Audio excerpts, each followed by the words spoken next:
Plus jamais ça. C'est une période qu'on a beaucoup vue au cinéma. Mais dans les rayons et les ombres, Xavier Giannoli pose un regard différent sur la Seconde Guerre mondiale. Celui d'un glissement progressif vers la collaboration. Il a choisi de trahir. Je suis innocente, vous avez compris? Il dirige Jean Dujardin dans le rôle du journaliste Jean Lucher, pacifiste de gauche, devenu collaborationniste. Et Nastia Golubeva dans celui de sa fille Corinne, jeune actrice emportée par l'époque. Un film ample, très documenté, qui choisit la nuance plutôt que les clichés. J'allais avoir 20 ans. Tout était encore possible. Moi, je savais pas.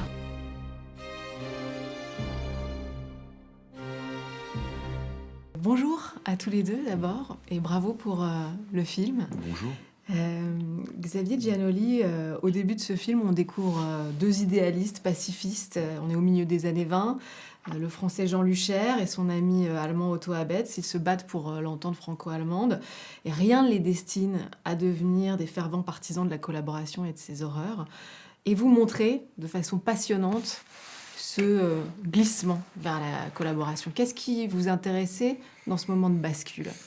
C'est tout le projet du film, c'est de montrer comment des jeunes hommes, dans les années 20, qui sont des pacifistes, des humanistes, vont glisser vers la compromission la plus terrifiante, donc avec le régime nazi.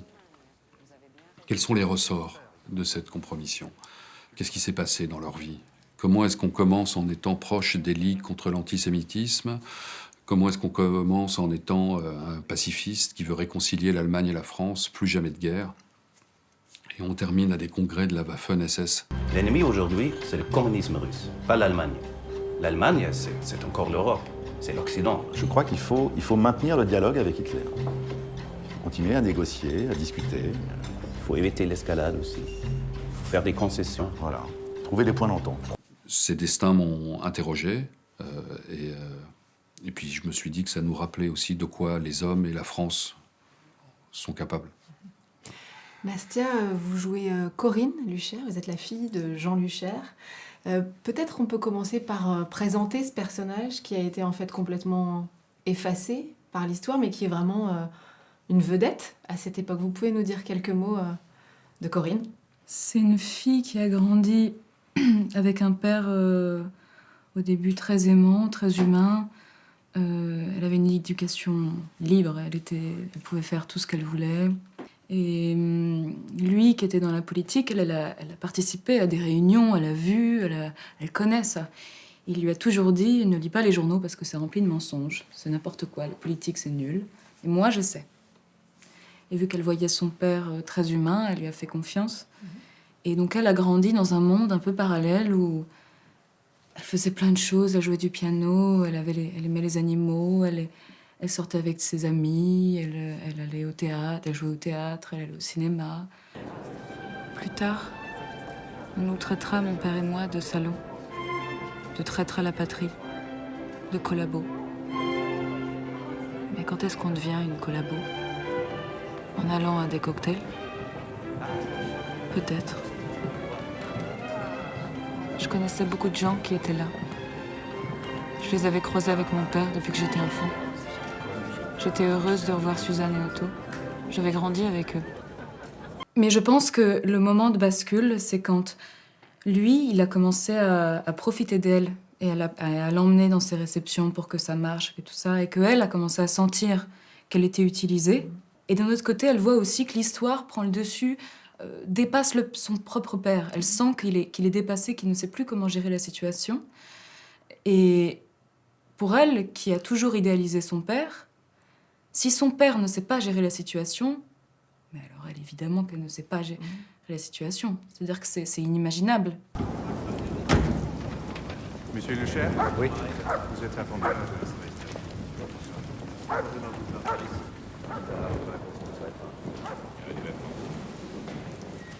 Merci.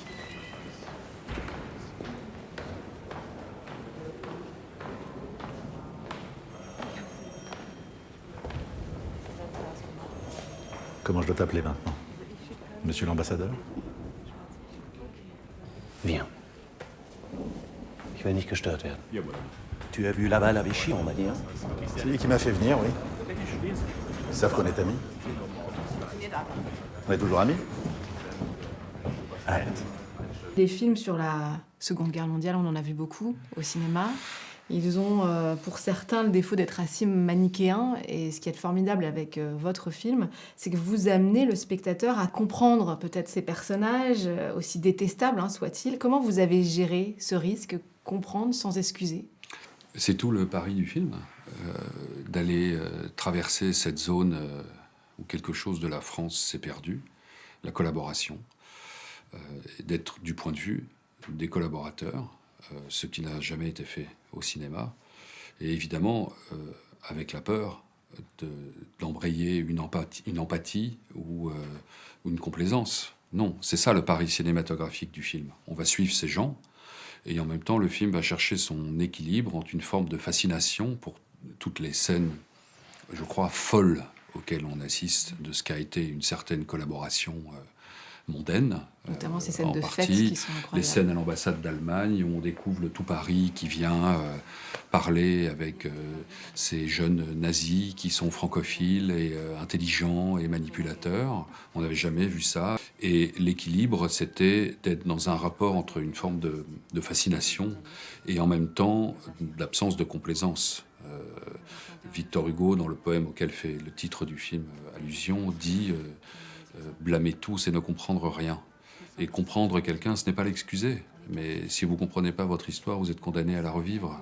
Et moi, j'aime voir dans le film, ça m'intéressait de prendre ce risque-là, d'être au plus proche de ce danger-là, de voir comment des gens que rien ne prédestinait à ça finissent par pactiser avec le pire. Mon père ne parlait jamais de politique avec moi. Il me disait de pas m'inquiéter. Il a toujours voulu me protéger de tout ça. J'étais encore une gamine qui préférait lire des magazines. Une actrice débutante qui avait tout à prouver. Je le savais. Oh, allons-y, franchement, ça doit faire vrai. Pourquoi est-ce que vous avez choisi que l'histoire soit narrée par le personnage de Corinne? Le destin qui m'a le plus touché, en fait, quand je me suis intéressé à ces trois personnages, c'est celui de Corinne. Puisque Corinne, elle a 18 ans, on va dire, pour aller vite avant la guerre, elle devient une jeune star de cinéma. Elle aime son père, elle est fascinée par son père, qui n'est pas pour rien, parce que son père est un homme intelligent, qui a un charme, etc. Et il va l'entraîner dans cette histoire infernale. Et elle a un regard sensible. C'est pas une historienne, c'est pas une intellectuelle. Elle s'est perdue dans cette histoire pour des raisons affectives, beaucoup, parce qu'elle a suivi son père. Et donc, il y avait, pour moi, une médiation précieuse, que ce soit Corinne qui raconte l'histoire.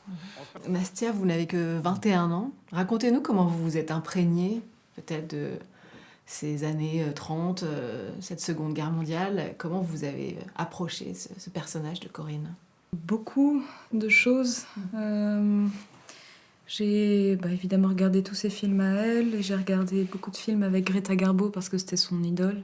Et j'ai lu sur la période, j'ai lu tous les documents, j'ai vu ce que Xavier m'avait envoyé. Il m'a envoyé beaucoup de références, c'était très riche. Et j'ai lu aussi sur des femmes qui étaient collaboratrices, qui n'ont pas du tout le même parcours que Corinne, mais quand même intéressant de voir. Puis vous aviez Jean Dujardin face à vous, qui est un des plus grands acteurs français, détenteur d'un Oscar. Comment c'était de travailler avec lui? Très simple. Parce que il est là. Vraiment là. On m'a demandé de vous remettre ceci. L'important pour moi, c'est de sortir le journal. On s'engueule, on s'oppose, mais on sort le journal. C'est ça notre vie. Sortir le journal. En tout cas, c'est la mienne. Sans ça, je vois rien. Qu'est-ce qu'on t'a demandé en échange? Je me suis engagé à laisser une chance au nouveau gouvernement de Vichy. Une période d'observation du fonctionnement de la collaboration. On verra ce qu'ils proposent et surtout ce qu'ils obtiennent des Allemands. Ils obtiendront rien, je te le signe. Je crois pas, non. Il faut se donner une chance. Jean, ton Iblen, il est financé par les Allemands pour mettre la main sur la presse française, enfin ce qu'il en reste. C'est un prête-nom de l'ambassade. Voilà la vérité. Tout ça, c'est un jeu de dupes et je te sais trop intelligent pour pas le voir.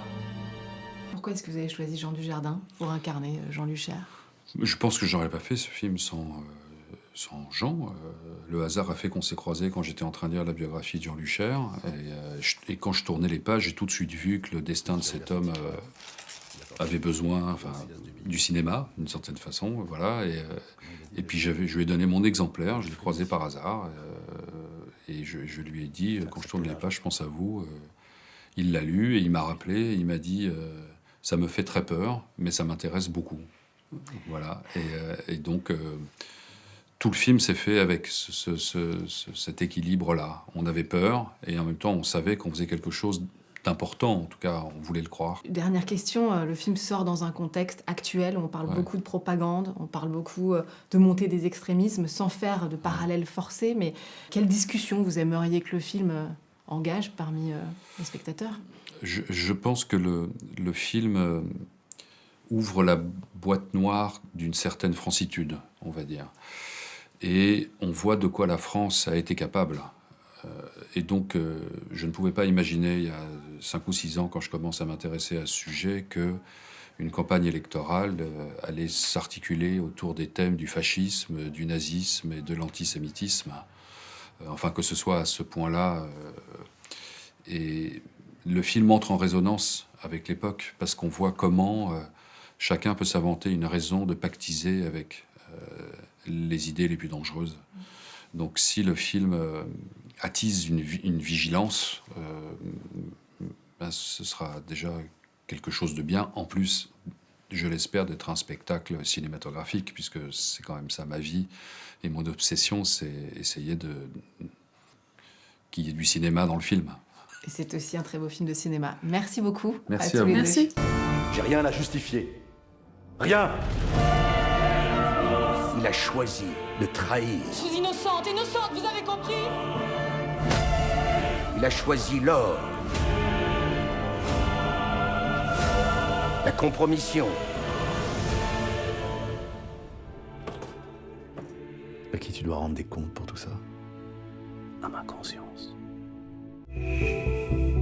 On est ici au pied du mur de séparation entre Jérusalem et la Cisjordanie occupée. Et tout au long de ce mur, vous pouvez voir comme ici, ces petites cordelettes qui sont utilisées quotidiennement par des centaines de Palestiniens pour franchir le mur et aller travailler clandestinement en Israël. Sans Israël, il n'y a pas de travail.